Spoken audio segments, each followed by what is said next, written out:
Hi, welcome to Yoga with Rachel. I wanted to share a sequence of 3 poses. So let's begin. We're going to begin with a extended angle pose. So step your feet out wide, a little bit wider than maybe your medium position. And I shall mirror you. So go ahead and turn your right toes out, left toes turn in. And as you approach Warrior 2, we'll hang out there, the shoulders settle, reach out through the fingertips. We're going to do a variation, one of Rachel's favorite variations, a personal Rachel variation from practicing yoga for many years. So as we drop down, you're going to press your right arm into the inner thigh, and we want to do something that is actually a natural movement, which would be to take your back hip and curl it over. Right, so as you curl that over, why am I having you do this? It'll actually strengthen your abs and actually help you in other yoga poses, right? So this is a non-classical position, but actually will help you for some other classical poses. As you breathe here, this is for your abs. You're holding that, pressing the hand into the inner thigh, breathing, your shoulders settling away from the ears. All right, stay there. One more deep breath into the rib cage. Yeah, oh yes, this is one other variation that I used to do. If your neck gets sore, you're gonna look down. Deep breath into the rib cage. Oh, I do love that one. All right, side angle. You can take a moment, maybe straighten the leg for a moment. We're gonna do a variation on side angle where I'm focusing on the shoulder girdle. All right, so as you lean to your side, you can take the hand to the thigh and find your side angle, or even forearm to the thigh. See what works for you. Shoulders are a ways away from the ears, and as you reach that top arm up and overhead, looking at the fingertips, good for the neck. Sweep the arm back. Top shoulder opens as you look down. Really drop those shoulders. Back foot is grounded. As you breathe in, reach that arm forward from the face and up and overhead. And then go ahead and wave the arm back. Shoulder opening as you look down. And last time, go ahead and reach the arm up and overhead, looking at the fingertips, make any modifications. Remember, it could be something here or here, and then come all the way back up. All right, let's go straight into the other side. So, left toes turn out, right toes turn in. You're going to go ahead and bend that front knee, approaching Warrior 2 or settling into Warrior 2. Shoulders are dropping, reaching out through the fingertips. Again, a personal Rachel variation. Go ahead and press that left arm, the back of the left arm, into that inner thigh, inner knee area. Take your attention through that back hip. Curl it over. As you get that rotation, you're going to get some work moving into the rib cage and breathing into that position. If it gets too much, you can always rest. If you need a little bit different variation, I remember I used to do this one, and then I'd really work on breathing into the rib cage, feeling my ribs expand on that inhale. Ooh, that one's toasty. This one's great too. Keep that hip rolling over. One more deep breath in. All right, then you're going to come up, take a moment break, and then we'll go into extended angle. All right, so front knee bends. Could be a longer stance if you like. Hand resting on the thigh or forearm resting on that thigh. All right, Utthita Parshvakonasana, reaching that right arm up overhead. Wave the arm back. Shoulder opens, both shoulders dropping down, look down towards the floor. Inhale, arm reaches up and overhead. Wave the arm back, looking down. Sometimes I would take it like that. That's a little bit more toasty. Arm reaching up and overhead. Wave the arm back. And last time, arm reaching up and overhead. And then we'll come all the way up. All right, step the feet together, pause. We'll go into Parshvakonasana. Right foot forward, left leg back. My feet are on train tracks, so I'm not doing a skinny stance. I want to really feel that right hip pull back, feeling my hips looking more forward. That front knee is off lock as I feel my hips swing forward. And there's this sense of, even though the feet are pressing down, I'm going to feel like my feet are squeezing towards this midline of my body, just to activate a little bit more. I know that's work.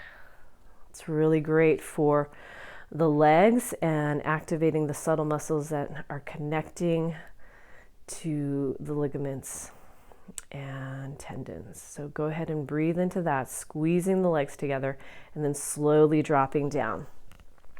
Hands could be resting on the leg or even on blocks if you needed that. I'm going to really keep this sense of upward energy, as if earth energy is moving up my legs. So I'm lifting. I'm not settling in a dead pose, but really making it active. Feet squeezing together, breathing in. Remember, if you like to use blocks or you feel like you need blocks, simply do that.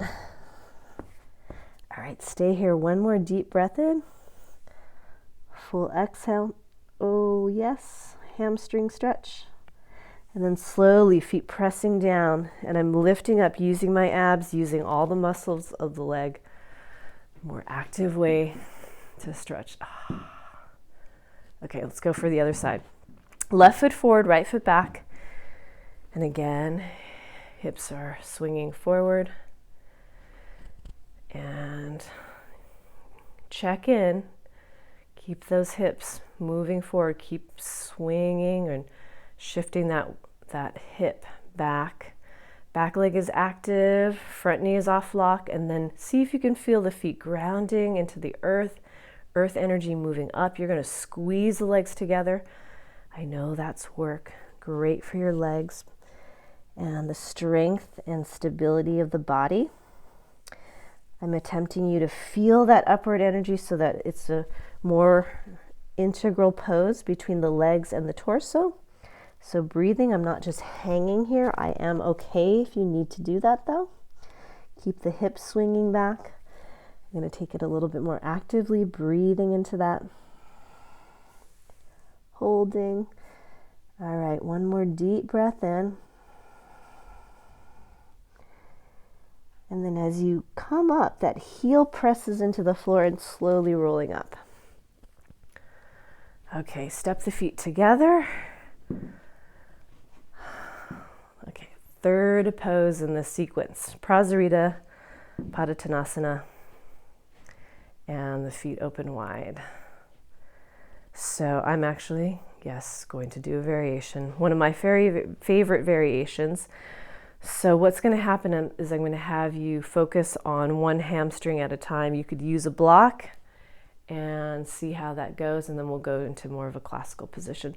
Hands on the hips, you're going to shift your hip position, and as you turn, then I'm going to take this chest in that alignment of the thigh, as if my forehead is going to head towards the knee or the shin and falling forward and down towards that leg. Remember, some of you might need a block or even 2 blocks. That's terrific. Please use them. Books, boxes, get creative. I know we're at home doing yoga together, so see what works for you. Glad to be here with you. Breathing into the back of those legs. Remember, there's this sense of the alignment of the belly over the thigh and the forehead towards that shin. Oh, I love this one. Breathing into the leg, the back of the leg. Remember, it could be more lifted. Doesn't have to be this far down. It could look like this. Stay here. One more deep breath in into the back of that leg. Full exhale. All right, slowly feet press into the floor. Coming up. All right, see if we can go into the other side. Hips shift. If you need to shift your feet position, that's okay in my classes. Which means if you have really tight hamstrings, sometimes that toe needs to turn out a little bit. That would be okay. Eventually we get more to the place where you're open enough to keep it more parallel. Be forgiving as you make your adaptations for your practice and as your process and growth changes. You can change your feet position or your body positions. All right, so hips shift. Let's drop over that left thigh. Remember, some of you like blocks. That's terrific. Some of you might just fall forward. If you're losing your balance, then I would say you need to be lifted and you need to have more of your core involved, in which case you could use a block or you could hold your leg, right? Either of those ideas could work. You're breathing into the back of that left leg.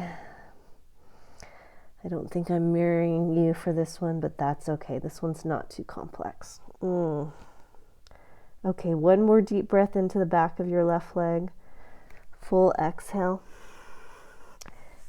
Challenge yourself to slowly come up with balance if you can, and then step your feet together.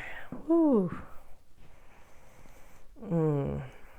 Let's take we'll close with a regular Prasarita Padottanasana. So the feet ground, and here we go. We can just drop forward and down.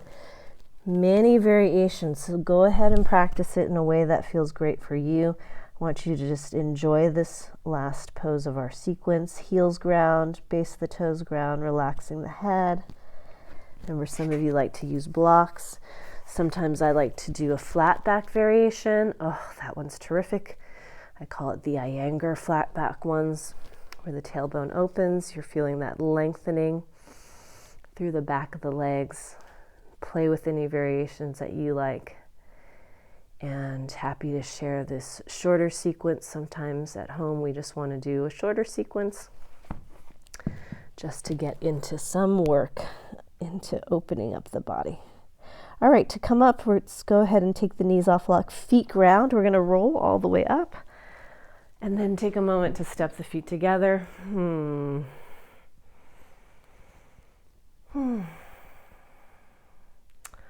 right. Thank you. Hope you enjoyed that.